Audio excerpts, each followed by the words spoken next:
Volta e meia, vocês devem viver isso também. Me lembro assim de duas situações aqui em Teresópolis. Uma foi numa reunião aqui na cobertura, em que um cidadão falou, a gente estava ali num bate-papo, porque o ser humano é isso, que o ser humano é aquilo.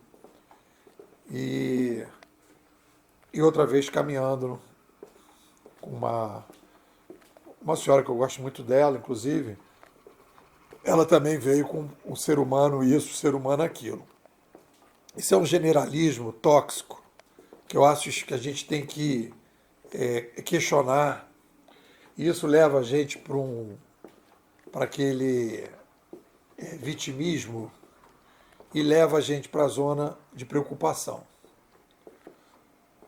A gente tem 8 bilhões de seres humanos.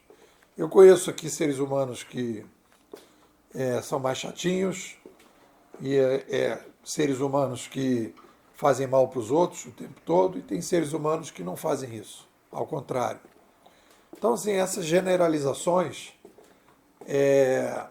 levam a gente para um problema mais amplo. E se a gente for analisar, e aí se a gente vai falar da espécie humana, isso também acontece, eu vejo as pessoas fazerem isso com grupos maiores, né? Eu tenho uma menina que eu conheço que ela fala que os homens são isso, né? Os homens fazem assim, os homens fazem assado. Pode ser que existe uma tendência dos homens fazerem determinadas coisas, mas a gente generalizar, a gente tem que evitar, porque isso é aquela coisa assim do pensamento simplista que leva a gente para o vitimismo e, repito, a gente vai para a zona de preocupação, que não tem nada que a gente possa fazer, etc, etc. O papo aqui do artigo é sobre, o título ficou "O futuro será melhor do que você imagina", e aí eu entro na linha de determinados autores que estão aqui na minha galeria, que é o caso do Matt Ridley e que é o caso do Pierre Levy, que quando a gente fala de otimismo e pessimismo, a gente tem aí uma situação que a gente não fala muito, que não está muito relacionada, que é a questão do controle. As pessoas acreditam que é aquela coisa, volta ao filme do Lutero.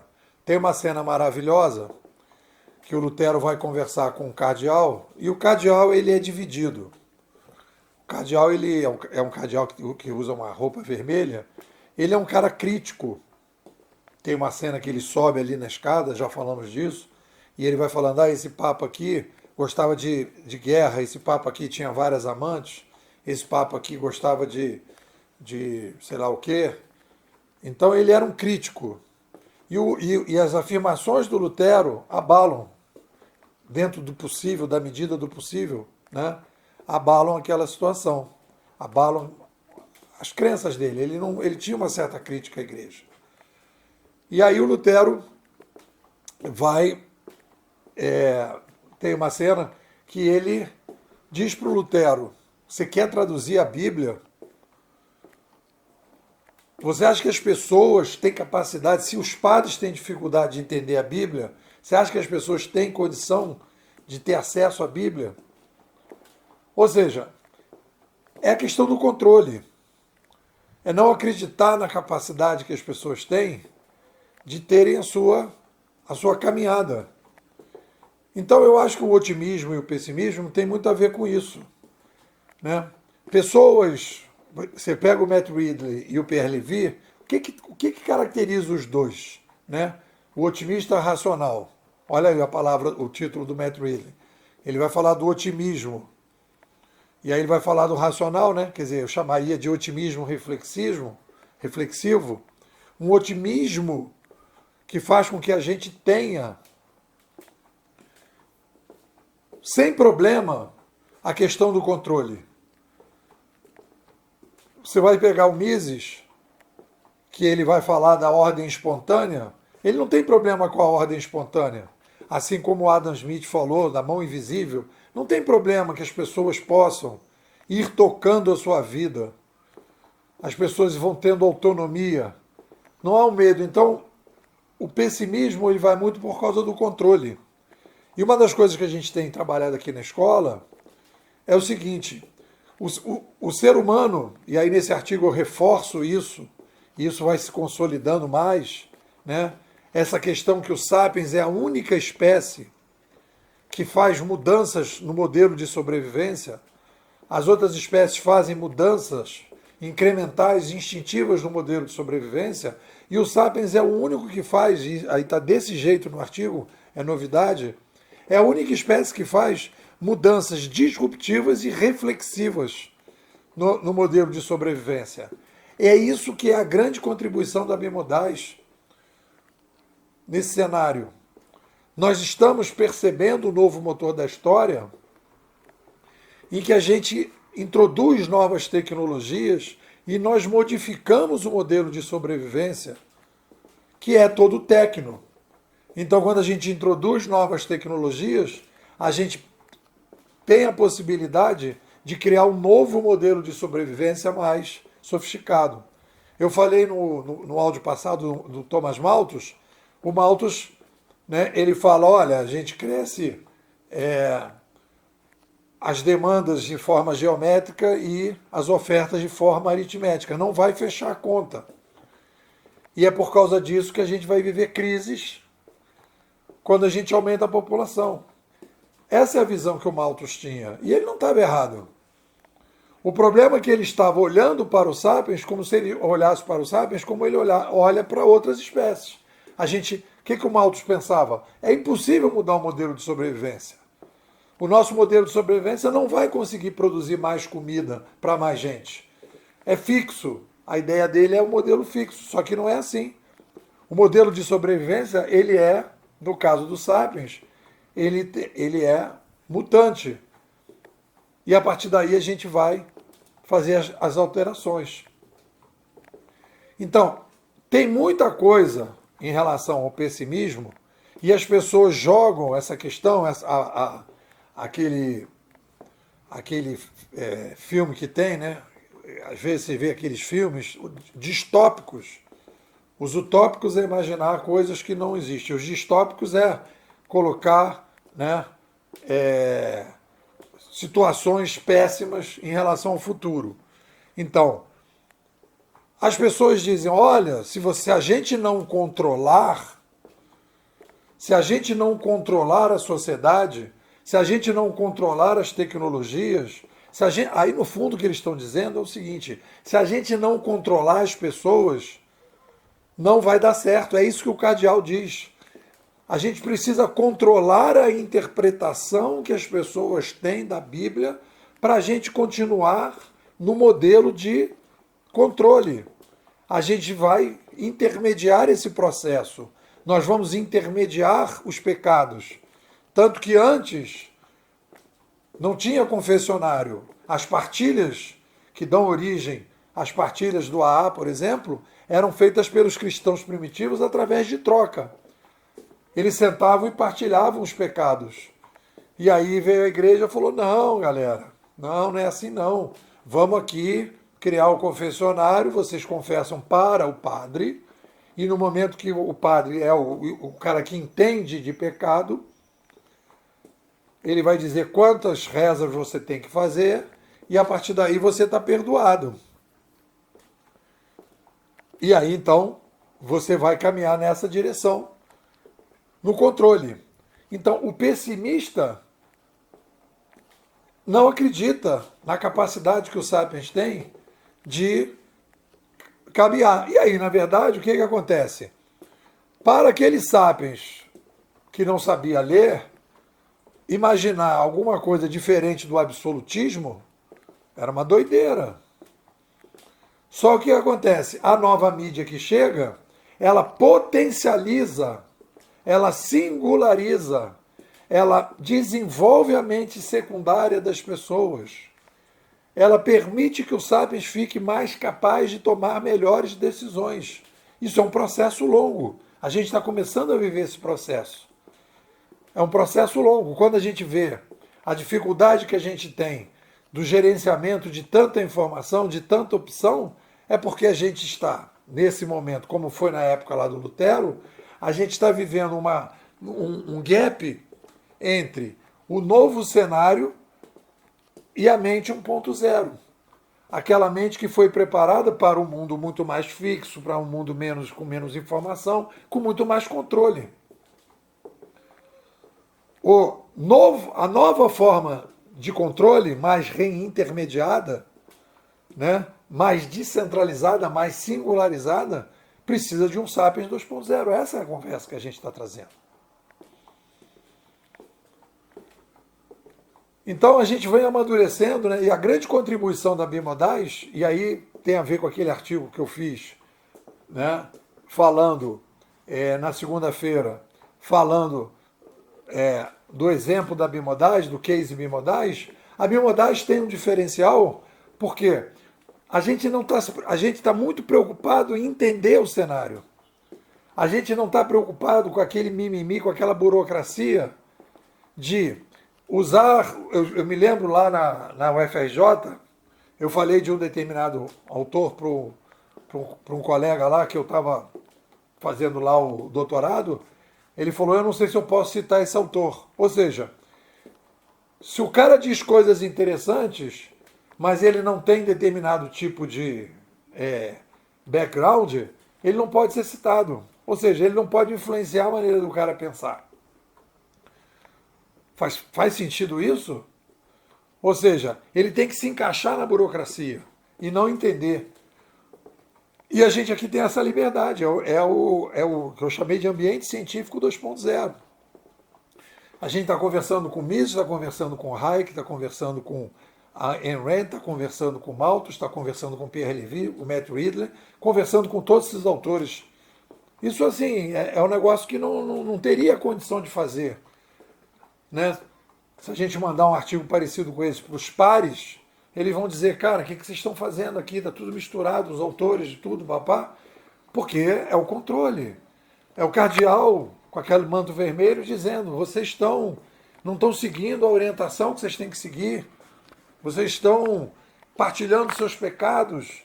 Vocês não estão indo para o confessionário. Vocês não estão indo para a Torre de Marfim. Existe um controle. Então, o que dá a sensação de pessimismo, o pessimismo que existe hoje na sociedade, é o pessimismo que as pessoas estão tendo porque elas estão vendo que o modelo de intermediação está caindo. E o modelo de intermediação que está caindo, e aí a gente tem aí uma grande mudança de maneira de pensar, né? Que aí eu perguntei para o tio Chatinho, falei, tio Chatinho, está aqui o artigo, quais são as questões? Aí ele falou, aí a questão da desigualdade, a questão do aquecimento global. As pessoas atribuem tudo isso, né, muitas vezes ao capitalismo. O problema é o capitalismo, etc. Tal, né? E aí esse nome capitalismo, eu não uso esse nome capitalismo, eu uso sistema de livre mercado e a república. O sistema de livre mercado e a república foi o que nos permitiu fazer as revoluções médicas, sub-revoluções, né, escrita impressa, as sub-revoluções econômicas, sociais, políticas, científicas, industriais, etc., etc., que deu na possibilidade de 8 bilhões. Só que as pessoas não entendem que é o seguinte, ter 8 bilhões de pessoas, e aí vai no Malthus, é uma doideira. Imagina se o Malthus imaginasse, Malthus, nós chegamos a 8 bilhões.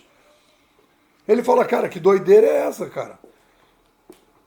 Ou seja, o que ele diz, a gente não vai conseguir, né? A crise, ele dizia, né? A crise populacional vai gerar mortes, e essas mortes são necessárias para um equilíbrio. Malthus, nós chegamos a 8 bilhões, então a tua teoria estava quebrada. Mas não a argumentação de que a gente tem uma crise. A crise, sim, você acertou nesse diagnóstico. A crise existe. O que você errou é que como nós resolvemos a crise. Você disse, não tem saída. Tem saída. Mas não tem saída, não há possibilidade da gente resolver os problemas da população hoje se a gente se mantiver na gestão. A única saída é a curadoria. E aí essa primeira curadoria, que já criou essas big techs, criou a centralização, ela também está em crise. Rapidamente ela entra em crise. porque a gente precisa de uma nova curadoria, e aí vem aí a blockchainização, e aí tem a ver com esse livro que eu e David fizemos juntos. E aí então a gente vai para o otimismo. E aí ele me pediu, né? Mas detalha melhor esse otimismo, para onde que nós estamos indo? Nós estamos indo, como sempre fomos, toda vez que a gente vai aumentar a descentralização. Vai aumentar. E isso é um processo longo. É um processo que exige que a gente tenha um novo Sapiens. Exige que a gente tenha um novo modelo de educação. Exige que a gente consiga abraçar todos aqueles ferramentais, aqueles paradigmas existenciais mais fortes que a gente não tem. E aí a gente consegue entender o otimismo. Eu olho assim, ó, porque pouca gente tem educação de qualidade, saúde de qualidade, porque está tudo dentro da intermediação que a gente conhece. Os planos de saúde são assim. Mas se a gente pensar num plano de saúde blockchain, o médico vai ganhar mais e a pessoa vai pagar menos. Na educação a mesma coisa. A pessoa vai pagar menos e vai ter mais qualidade, porque vai ser nichado. A mesma coisa a medicina, a mesma coisa a psicologia. Então a gente está aí à beira de uma situação muito melhor.